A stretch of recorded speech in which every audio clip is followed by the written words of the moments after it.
Whoa, just lost the road. Well, this changes things. All right, y'all, RW here with Bikes and Bitcoin, headed up Golden Gate Canyon.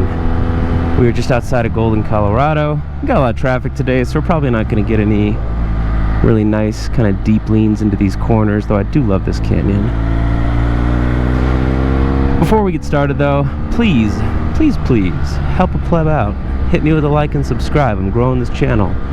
I'm riding canyons, I'm talking Bitcoin, I'm trying to spread the signal, get folks as interested and learn as much as possible about what we all love in Bitcoin.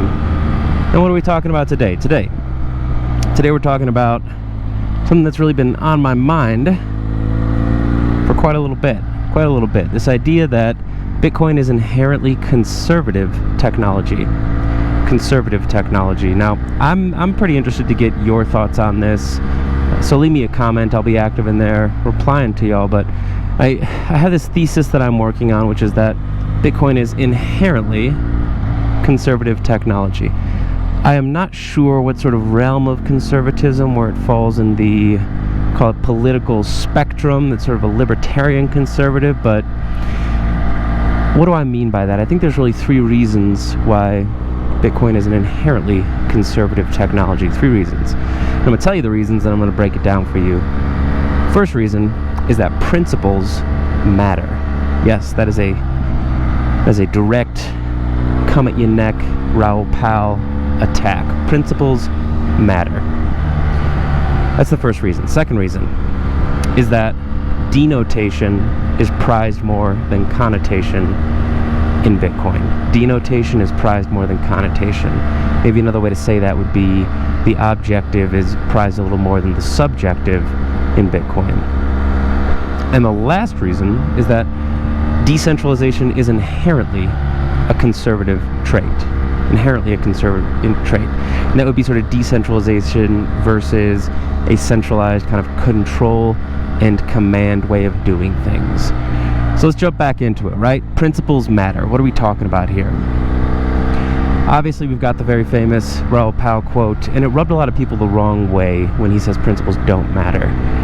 And I think what really rubbed people the wrong way about it was that he, not only has he become just an absolute shill for altcoins and all that kind of nonsense, but he revealed himself for what he really is, which is not somebody who is interested in the ability of Bitcoin to change the world for the better, to improve people's lives.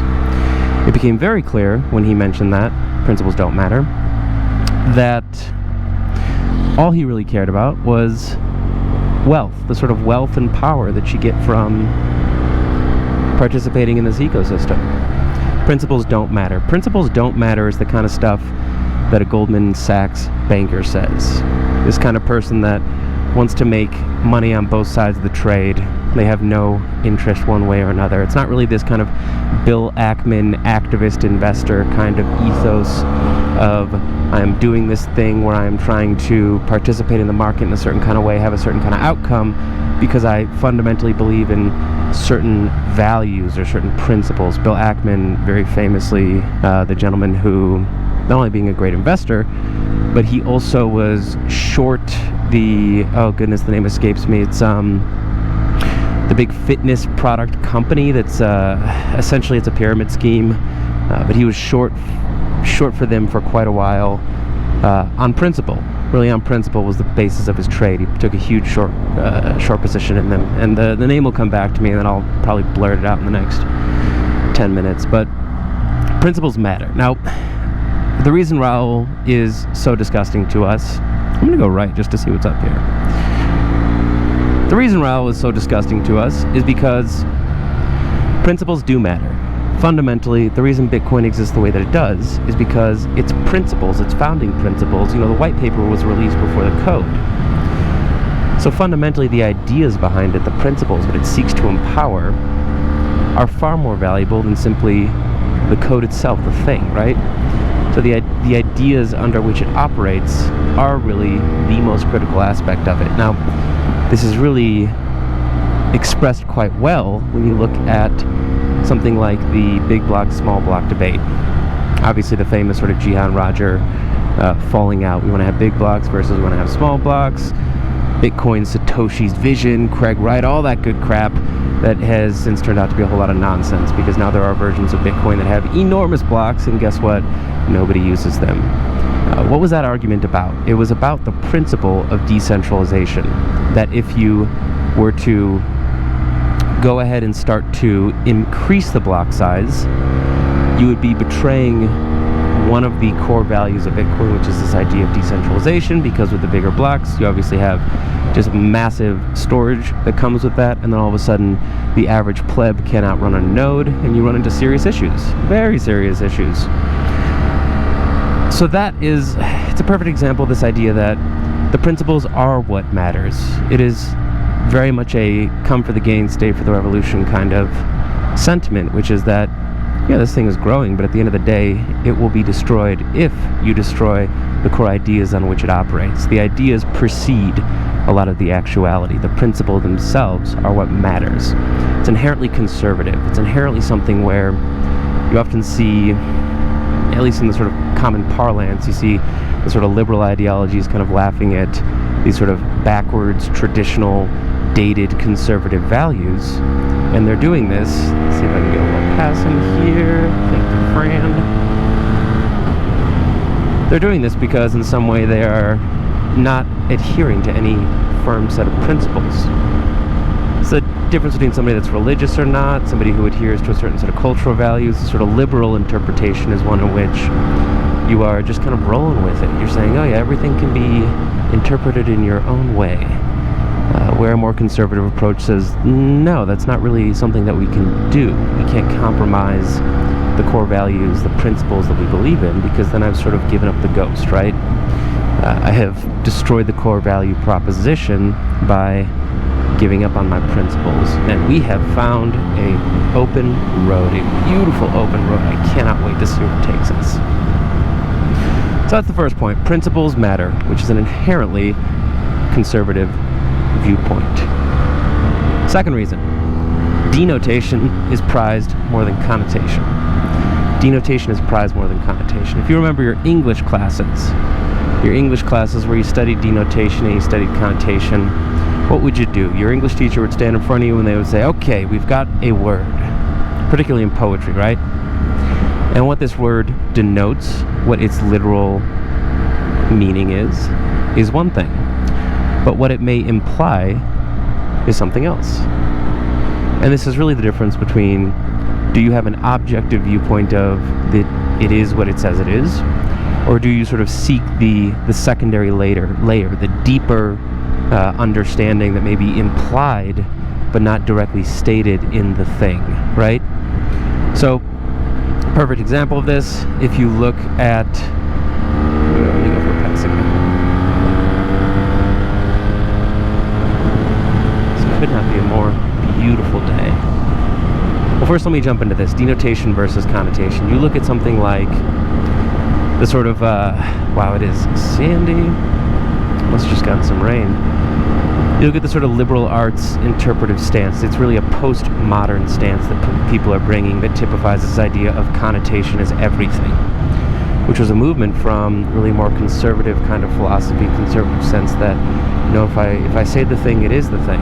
It's not something that I'm trying to explore or re-signify. When you hear this sort of liberal, postmodern, neo-Marxist ideologies, and they're saying things like, we want to reclaim, I want to reclaim space, or I want to hold space. What they're really saying when they're talking about reclaiming is that they see something where they go, oh, well, I don't like the way that operates, and so I would like to change the subjective, I would like to change the interpretation of it. This is something that the political left has been pretty hardcore in terms of language. And, you know, very famously, you can look into Jordan Peterson.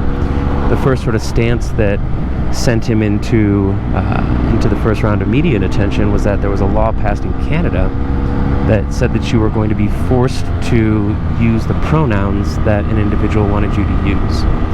And this obviously contradicts with the idea of free speech. If somebody can force you to call them something. And his whole tenet was that you can make up whatever you want. but you can't force it from a political stance, right? That was his sort of political hill to die on. But where that comes from is this idea, or at least the reason why these sort of liberal activists thought it was such a great idea, is because they interpreted something, in their case, gender. They interpret it as being something that is fluid, something that is subjective, and that they extend that all the way to sex, where you get into a whole rat's nest of transgenderism, which I won't dive into here. I think that that stuff has been pretty well discussed in other channels. But the whole premise was that in that stance, Jordan Peterson is saying, I'm not going to give the free speech right, but where it comes from is this idea, this liberal idea, that the subjective is the driving force, the interpretation of the thing. Holy smokes, that's a beautiful house. The subjective is the driving thing. That's a very liberal interview. It's a liberal interpretation. There we go. We'll use the correct word. Well, what is the conservative stance? The conservative stance is that, no. Code is law. Code is law. The denotation is the most valuable piece. The thing that it says. When you run the code, you run the code. You don't run some interpretive version of the code. You don't run your own version of the code. You don't run a version of the code that, well, I just like this one more, and whoa, just lost the road. Well, this changes things. You don't run a version of the code that is, speaking to your hearts and dreams. You run the code. Code is law. It is not up for interpretation. This is an inherently conservative viewpoint. Man, this is fun, but I'm going to have to be careful with this gravel road that we're rocking on. But hey, let's just keep exploring and see where we go. So denotation in Bitcoin is prized far more than connotation. I just want to interpret it to be what I want it to be. No, Bitcoin says no. You don't get to do that. You are either running the code or you are not running the code. You're participating in consensus or you're not participating in consensus.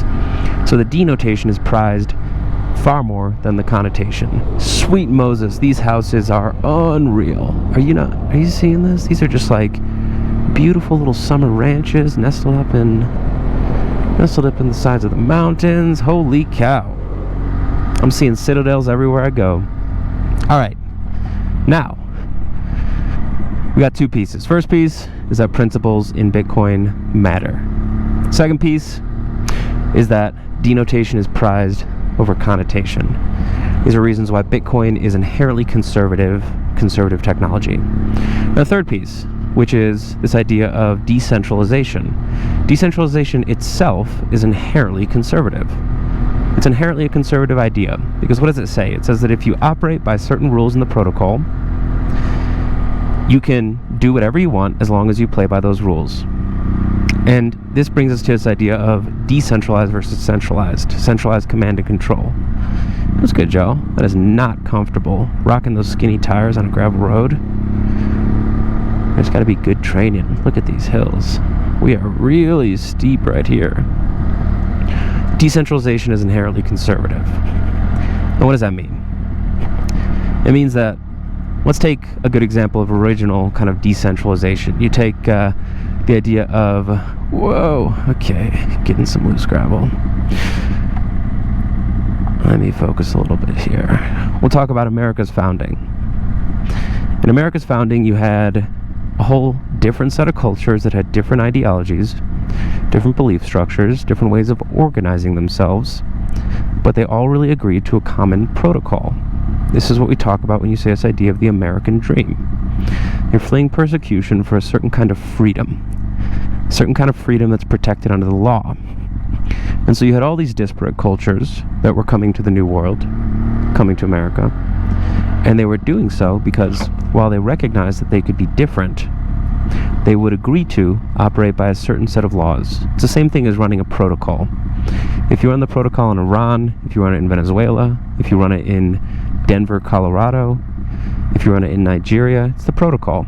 You can interact with it however you like, but you cannot change the protocol. You cannot change the American dream. And that's why in the founding of America, really what I recommend reading is a book called 13 Nations, which is all it's by very well researched by a journalist, going into kind of the founding 13 distinct nations that made up the U.S. And within this, you had obviously sort of the traditional Puritans. You had the sort of New French down in the Deep South, in like Louisiana, New Orleans.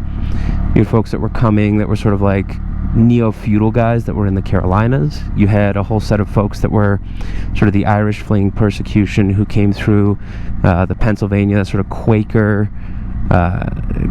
Pennsylvania, Philadelphia. That's why it's called the City of Brotherly Love. These are pacifist guys. You had the kind of Irish influx through those ports that lead you out into the American, what you called Appalachia, right? Sort of Kentucky, Tennessee, and whatnot.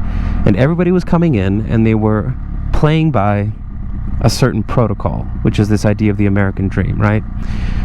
Or just, hey, we need to play by a certain set of governmental rules, but they were doing it in their own way in a decentralized manner. They weren't trying to generate any kind of conformity or uniform sense of operating.